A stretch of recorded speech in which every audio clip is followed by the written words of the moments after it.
Okay. Next to me sitting Nathan from boysetsfire. That didn't work.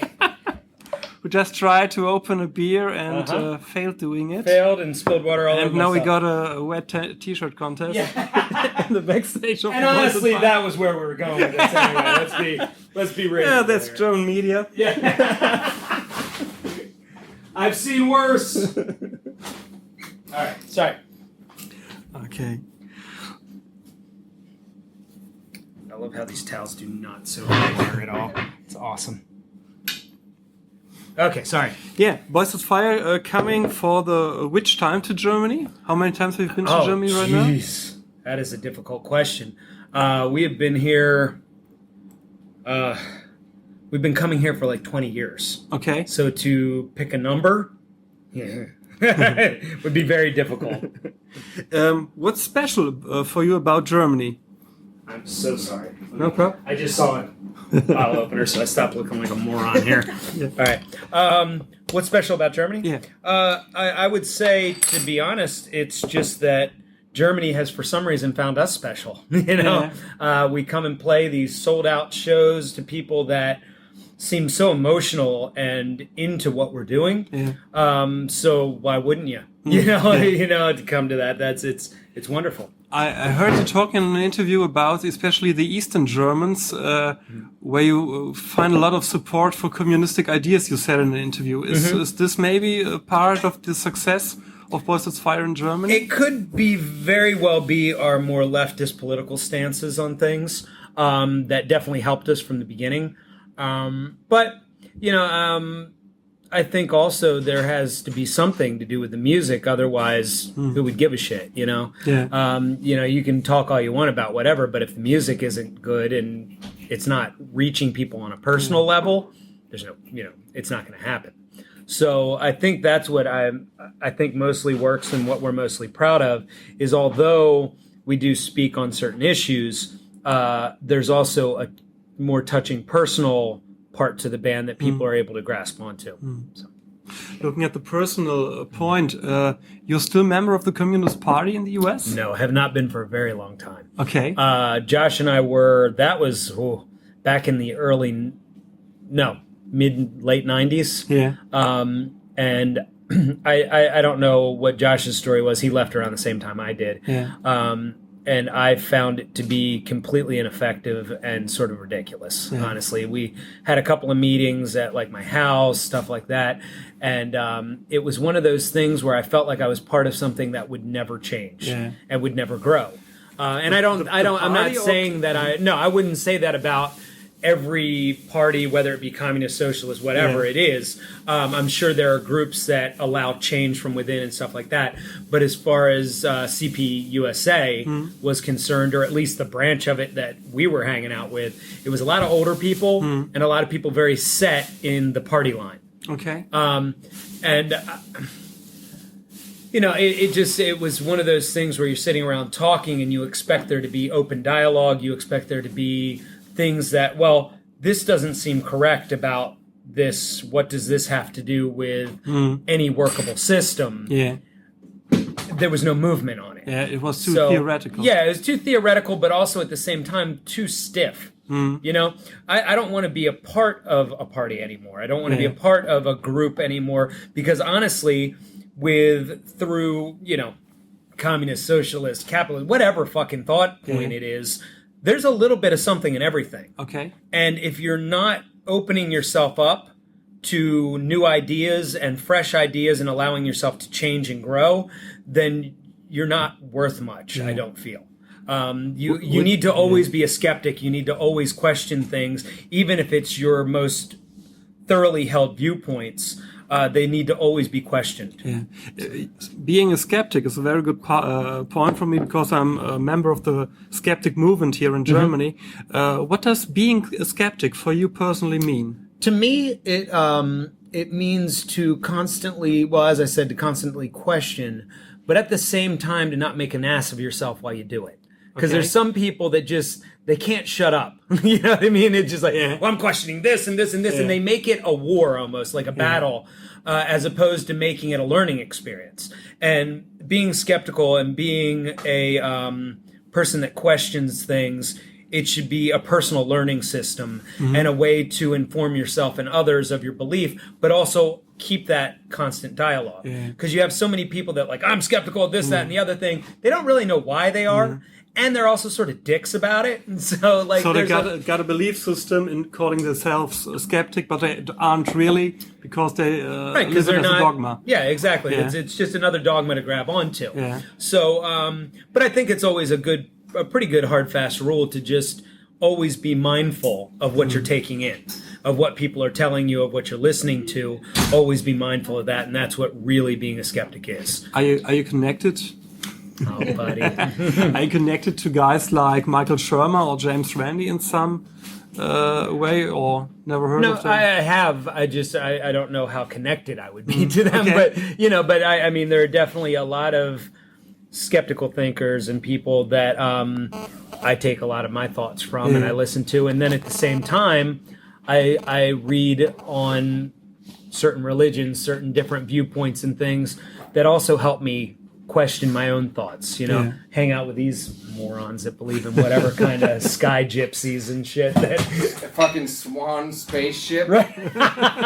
Elephants riding on a mouse, right? If you want to hear more about that, join me in the back lounge of the bus. I'd be happy to talk for hours and hours about it. Talking about, I'm not kidding. He's not kidding at all. Talking about religion, you sounded just like there's something positive you can find in religion, or do I misunderstand you? Well, you don't necessarily misunderstand me, but maybe in the way you're hearing it is a misunderstanding, because I do not necessarily find anything about religion positive or helpful. I come more from the Hitchens line of thought that it's actually more detrimental than good. But at the same time, I share a band with some beautiful people who do believe in some of these things that keep it to themselves, and they don't really give a fuck if you think it or not. Yeah. It's just their personal system.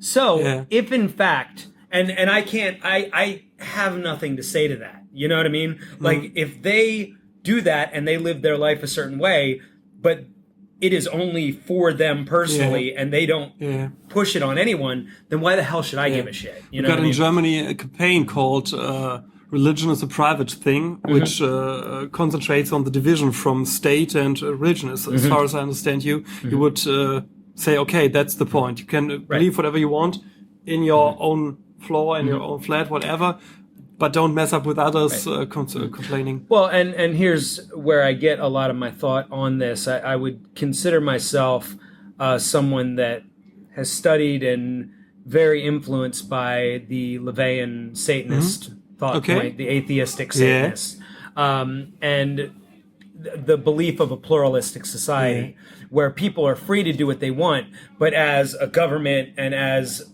a reigning viewpoint, it should be secular. Yeah, you know, because that's what's fair. But LaVeyan has a very close connection to so-called, not in real, but so-called satanistic rituals. He uses a lot of rituals as a mean of psychodrama. Yes. And you would say, okay, that's a... I would absolutely say that's okay because of the fact that a lot of people need that in their lives. People need rituals. I do not personally.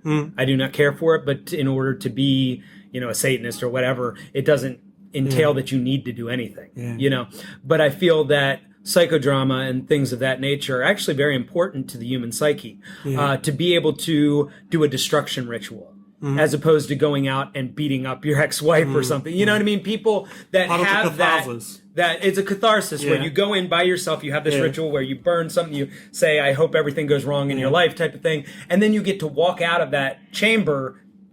It's done. You know what I mean? You never have to worry about it again. And that's what's so beautiful about a non-religion like Satanism is that they have those things that sort of, it's smart about it. It's one of those things where it's like, okay, here are the parts of religion that people find so appealing because it helps them to move on from certain things without having to believe that there's something really there.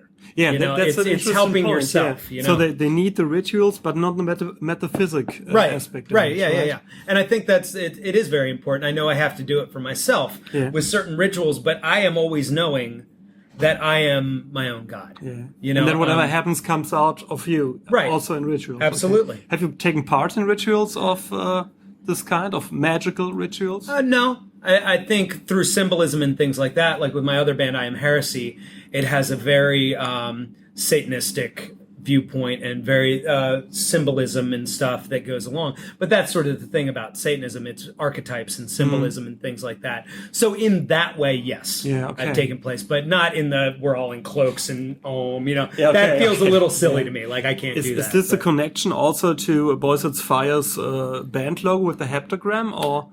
Yeah, it is to an extent, but I picked the heptagram because of the fact that it has so many connections to different belief systems. And within the band Boysetsfire, there's such a wide array of weirdness that like to pick the heptagram was perfect. Because, you know, with Chad, who is just a very staunch atheist, me, who I would call myself an atheist, but at the same time a Satanist, Robert, who just walked in, who has weird Hindu, Krishna type things, and Josh, who would consider himself a Christian, and Jared, who is agnostic. It's a very wide array. So I picked the heptagram because it sort of encompasses that. Like at every time period through history, the heptagram has been used for something.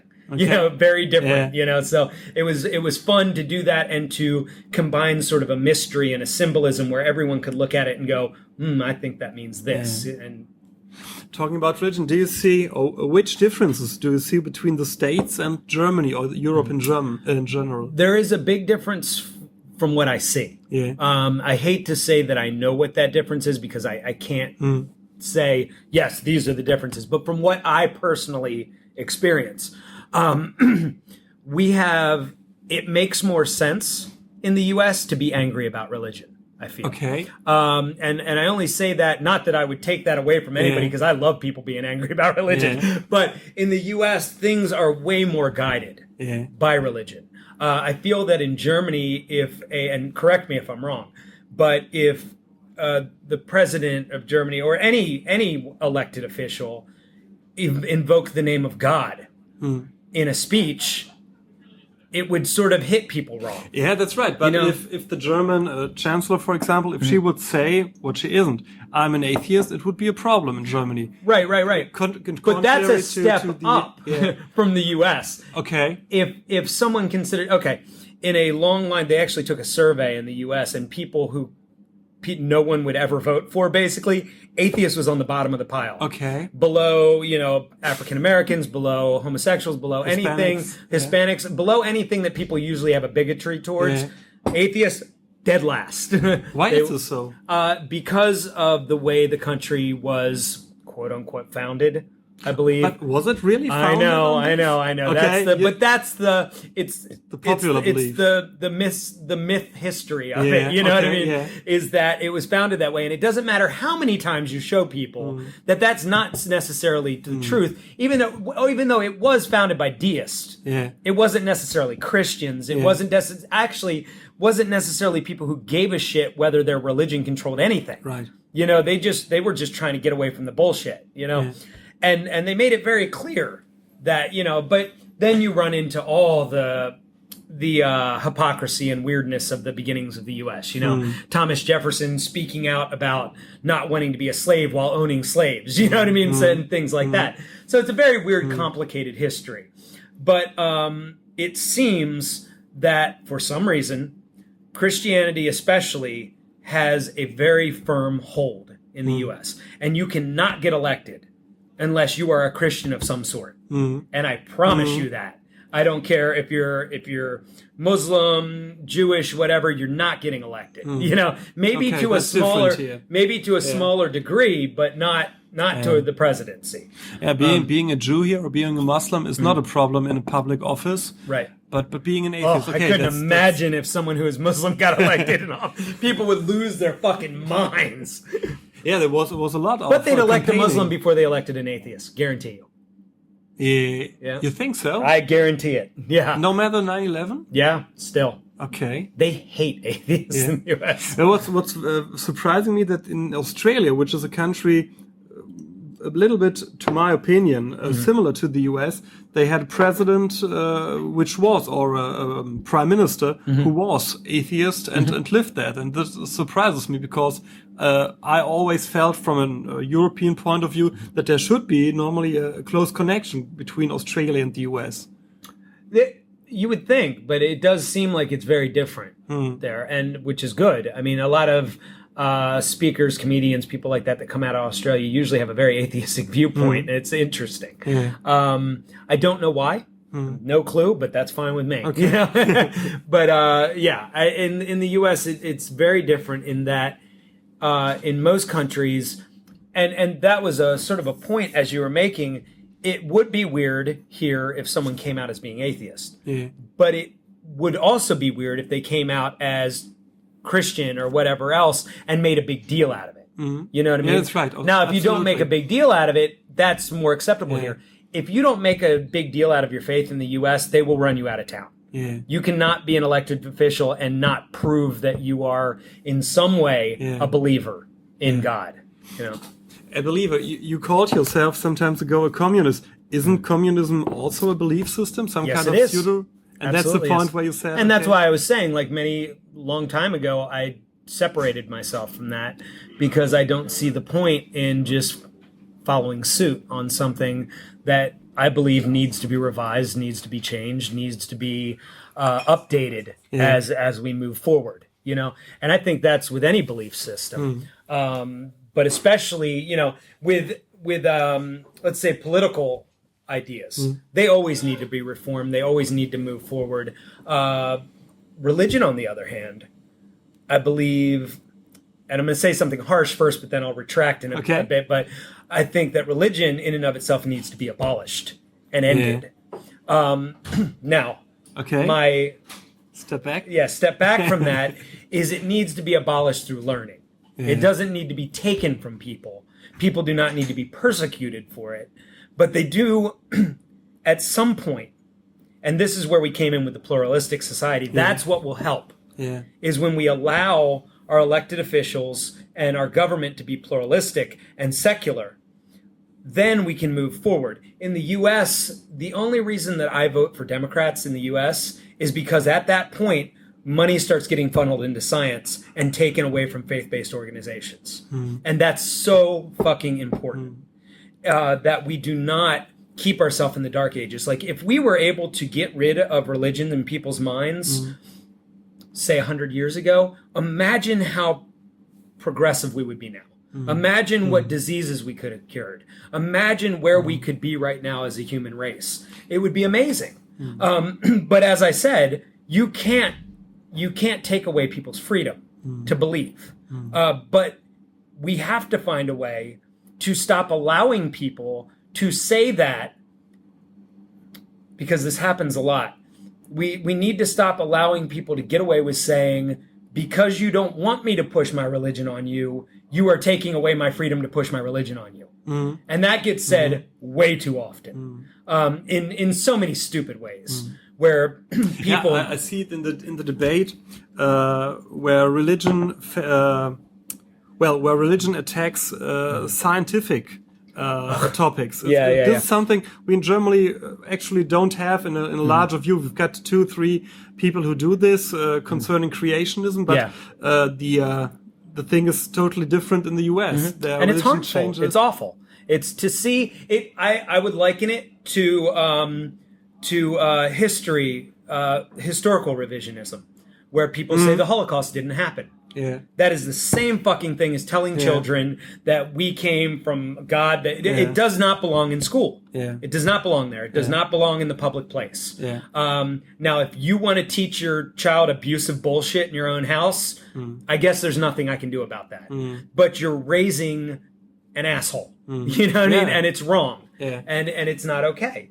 And that's where I get very intense about people coming in and trying to push their unprovable theories up against something that is very provable. And demanding tolerance. And demanding not only tolerance, but an equal seating.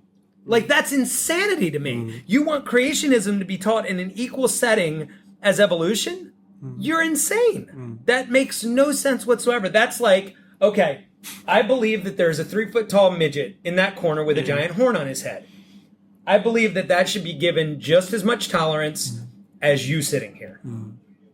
I can prove you're sitting here. I can touch you. That is bullshit. No.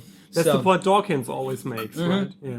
But it's the same thing, and people get angry. People who believe in this stuff get angry when I say that. But it's no different than Holocaust revisionism. It's just as harmful. Have you ever have been attacked personally, physically for your opinions? Never physically. I have been attacked like through magazines and stuff. Like I Am Heresy, my other band, as I was saying. I did an interview and I was speaking on atheistic Satanism, and this Christian guy wrote in and was so fucking angry. He was so pissed about it and trying to call me out through this thing, and it was fun to read, actually, that this guy was so intense. Like, I don't write in to people like Christians and stuff that write about their belief system and like, oh, you're fucking terrible. Like, I don't really care. Now, if it's in an open setting and blah, blah, blah, I do get upset, I guess, about Christian bands that are like hardcore metal or whatever. And the fact that they've brought that mindless gook into a scene that I feel very strongly about.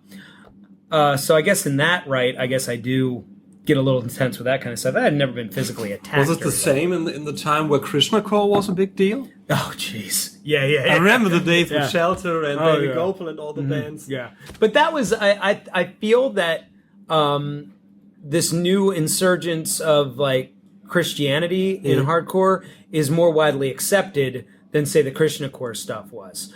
During that period, it was definitely a thing, but I don't think that Krishna consciousness is as huge a institution as Christianity. Yeah. So it wasn't able to really get to it was very problematized here in Germany because Krishna has a very bad connotation here in Germany, and so the Germans were very afraid of what's going on there, and so right. And the same questions aren't asked by the Christians band because Christians, okay, it should be okay what they do, right? And it isn't, in my opinion. No, I agree. Absolutely, okay. I agree.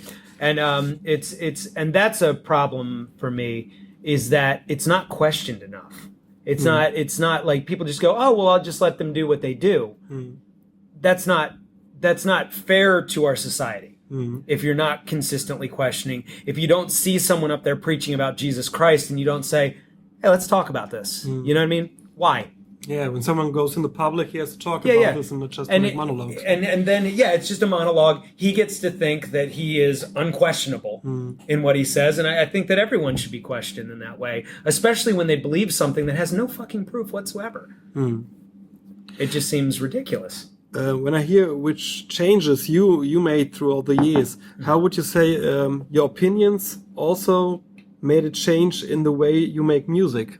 Or is this unrelated? Or no, I think it's related to a sense, because up till my 30s, I'm 41 now, and up until into my 30s, I still had a lot of that hanging on Christianity from my youth. I would even say in my 20s, I was still calling myself a Christian.